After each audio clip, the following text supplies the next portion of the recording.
जय श्री कृष्णा दोस्तों, मेरे चैनल पे आप सभी का स्वागत है। आज हम जानेंगे कि श्री कृष्ण के दोस्त होते हुए भी सुदामा इतने गरीब कैसे हो गए। इस कहानी का आनंद लेने के लिए इस वीडियो के अंत तक बने रहें। यह बात उस समय की है जब उज्जैन में श्री कृष्ण और सुदामा शिक्षा ग्रहण कर रहे थे। उसी गांव में एक बूढ़ी माता रहती थी जो कि बहुत निर्धन थी। उनका गुजारा रोज भिक्षा मांग के चलता था। वह रोज भिक्षा मांग के लाती और प्रभु को भोग लगा के और फिर खाती थी। एक बार ऐसा हुआ कि उन माता को कई दिनों तक भिक्षा नहीं मिली थी। वह हर रोज जाती और सबके द्वार पे अपना हाथ फैलाती, भिक्षा मांगती, लेकिन सब अपना दरवाजा बंद कर लेते थे। ऐसे करते हुए 5 दिन बीत चुके थे। माता 5 दिन से बिल्कुल भूखी थी। उन माता ने फिर एक दिन सुबह छठे दिन उठी और फिर हिम्मत नहीं हारी और भिक्षा के लिए फिर उस गांव में गई। उसी गांव में एक दयालु व्यक्ति था जिसने देखा कि माता कई दिन से भूखी है और इन्हें कुछ नहीं मिल रहा है। उसने अपने घर से थोड़े से चने लाकर उन माता को दे दिया। माता खुशी खुशी घर लौट के आई। लौटते लौटते शाम हो चुकी थी। वह माता सोची कि प्रभु की कृपा से मुझे आज कुछ मिल गया है, इसको कल खाऊंगी। सुबह उठ के प्रभु को पहले भोग लगाऊंगी और फिर खाऊंगी। यह सब सोच माता ने उस पोटली को जहाँ पे वो सोती है अपने तकिए के पास रख देती है। उसी रात एक चोर उस कुटिया में पहुंचता है। जब वो अंदर जाता है वह देखता है इधर उधर तो कुछ नहीं है, शायद इस घर में कुछ नहीं मिलेगा। तभी उसकी नज़र उन माता की तकिए के पास जाता है।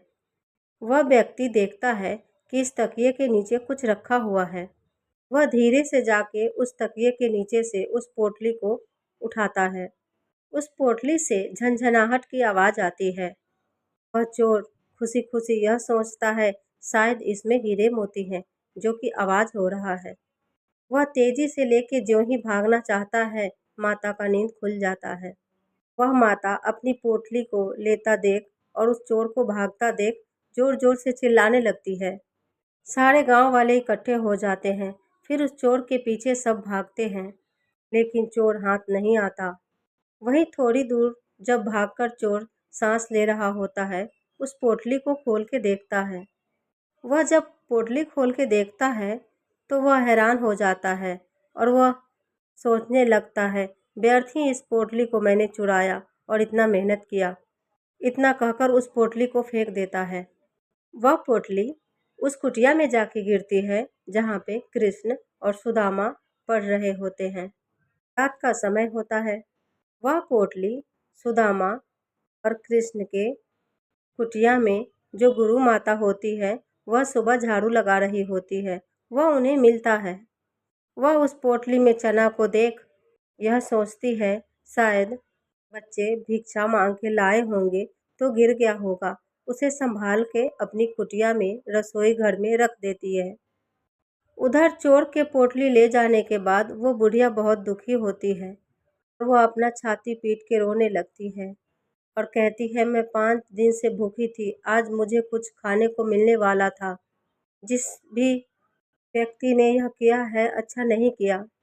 मैं श्राप देती हूँ कि मेरे इस चने को जो भी खाएगा वो मेरी तरह दरिद्रता भरी जिंदगी जिएगा।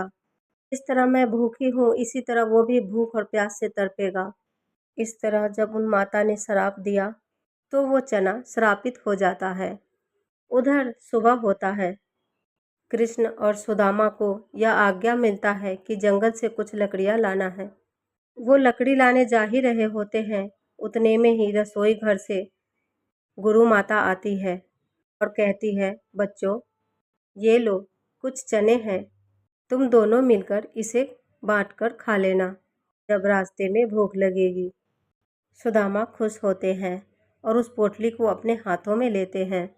ज्यों ही सुदामा उस पोटली को अपने हाथों में लेते हैं, उनकी ज्ञान की इंद्रियों से यह पता चल जाता है कि यह पोटली श्रापित है और इस पोटली में रखे हुए चने को जो भी खाएगा वो दरिद्र हो जाएगा। सुदामा उस पोटली को लेके सोचते रहते हैं। वह यह सोच के डर जाते हैं कि कृष्ण त्रिलोक के स्वामी हैं। अगर ये चना वो खाएंगे तो वो गरीब हो जाएंगे, दरिद्र हो जाएंगे। अगर वो दरिद्र हो जाएंगे तो तीनों लोगों को कौन संभालेगा? तीनों लोगों का स्वामी अगर दरिद्र हो जाएंगे तो इस पृथ्वी पर, आकाश में, पाताल में हाहाकार मच जाएगा। फिर वह सोचते हैं, नहीं, मैं इसे अपने मित्र को नहीं खाने दूंगा। और वह यह निर्णय लेते हैं कि इस श्रापित चने को वह खुद खाएंगे। और उन्होंने ऐसा ही किया। श्री कृष्ण से छल करके वो उस चने को खा जाते हैं। उन्हें यह भली भांति ज्ञान होता है कि इस चने को खाने के बाद उनकी जिंदगी दरिद्रता में गुजरेगी, लेकिन वह फिर भी इस चने को खाते हैं। दुनिया जानती है कि सुदामा ने कृष्ण से छल किया था, अपनी दोस्ती को कलंकित किया था, लेकिन सत्य तो ये है कि सुदामा जैसा अच्छा मित्र इस संसार में कोई नहीं, जिसने अपने दोस्त के हिस्से का भी गरीबी अपने ऊपर ले लिया। तो ऐसे थे सुदामा, और इसलिए हो गए थे वो गरीब। दोस्तों, वीडियो अगर अच्छी लगी हो तो लाइक और सब्सक्राइब ज़रूर कीजिएगा। धन्यवाद।